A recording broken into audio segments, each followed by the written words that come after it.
Thanks, Monique and the Thomson Reuters Foundation for inviting me, and welcome to Georgetown, a Jesuit institution whose mission to work towards a more just world beautifully dovetails with the mission of the Trust Conference.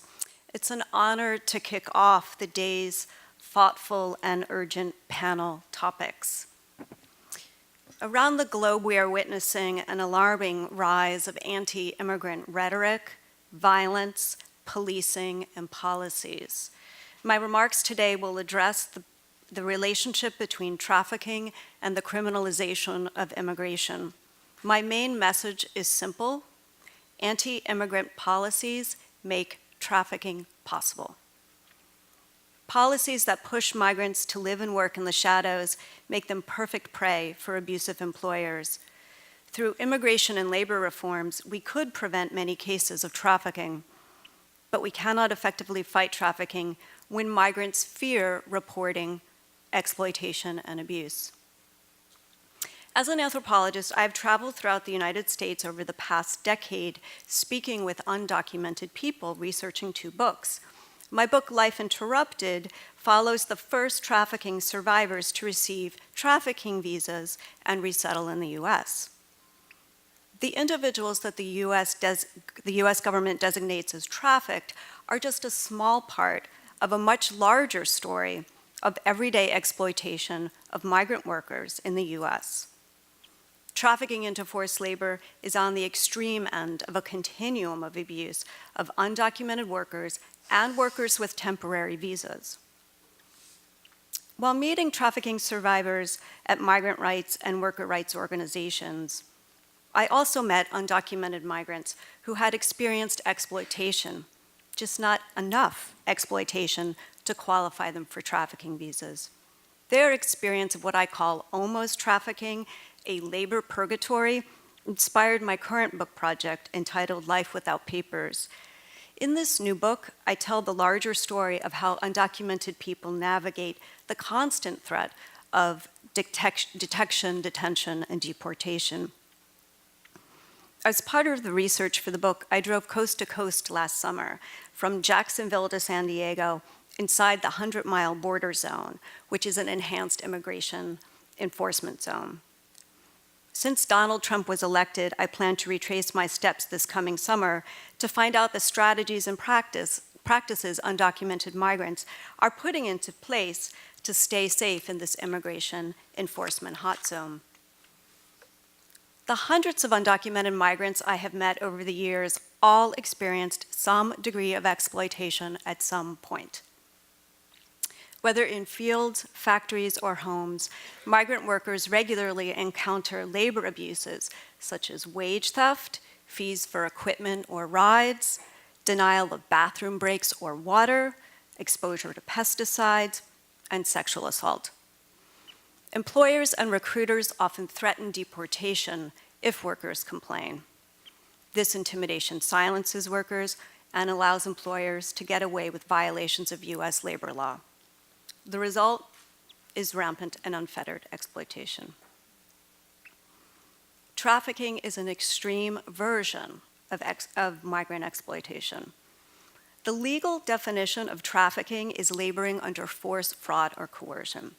In 2000, Congress passed landmark legislation, the TVPA, to fight trafficking and assist trafficked persons.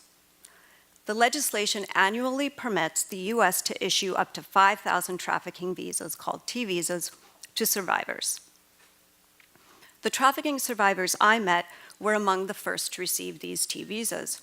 And today, some of these survivors are national leaders in the fight to pass immigration and labor reforms to protect exploited migrants currently left out of any form of immigration relief. The trafficking survivor activists fight because in 17 years since the legislation was passed, fewer than 9,000 men and women have received T-visas to stay and work in the US. This is a shockingly low number, given that the US Department of State has estimated that around 17,000 people work under conditions of trafficking in the country. Why hasn't the government issued more T-visas? The reality is that exploited workers live in fear of arrest and deportation if they report abuse. In fact, only a fraction of trafficking survivors with T visas have actually self-reported. Abusive employers don't have to raise a hand or brandish a gun or lock a door to keep workers from reporting them. In California, Florida, and Oregon, I met farm workers who did not report labor abuses because they do not want to jeopardize their chances of future seasonal work. In New York City, Washington, D.C., and LA, I met domestic workers who stay with their employers though they do not see a penny for their efforts. With their passports confiscated, little money, and no contacts in the US, these individuals have no place to turn. Isolation and threats of deportation are just as powerful as locking someone behind closed doors. The story of Elsa is typical. For about a year and a half, she lived in an unlocked apartment in a high-rise building in suburban Washington, D.C. Her employer-turned-trafficker had taken her passport and only occasionally paid her wages. He continually warned her that if she went out without her passport, she would get arrested.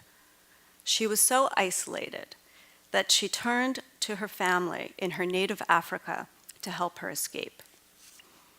Her sister put her in touch with a friend on the West Coast, who then put her in touch with a local radio personality here in DC. And together the three hatched an escape plan for Elsa. One day, Elsa packed a small garbage bag of her belongings. She put on her white uniform, as she always did, but this time over street clothes. She took out the garbage as usual, but instead of throwing out the garbage, she took off her uniform and walked out of the building in her regular clothes, carrying the trash bag of her only possessions. She soon spotted the car of her sister's friend's friend. He took her to his mother's home and contacted a local domestic worker rights organization. It was so warm, she recalled. His mother fed me, it made me feel at home. It began to sink in that I was free. Despite all the media attention and resources devoted to fighting trafficking, individuals like Elsa fear walking out of the shadows. She felt safer reaching out to loved ones in Africa for help than to local law enforcement in DC. She felt safer getting into a car with a stranger than into a police car. President Trump's promise to create a deportation force and to build a big, beautiful wall will keep individuals like Elsa in situations of forced labor. Migrants have gotten the message loud and clear that they could be deported at any moment.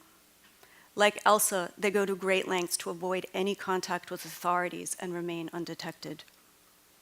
Just weeks ago, Ivanka Trump hosted an anti-trafficking meeting at the White House.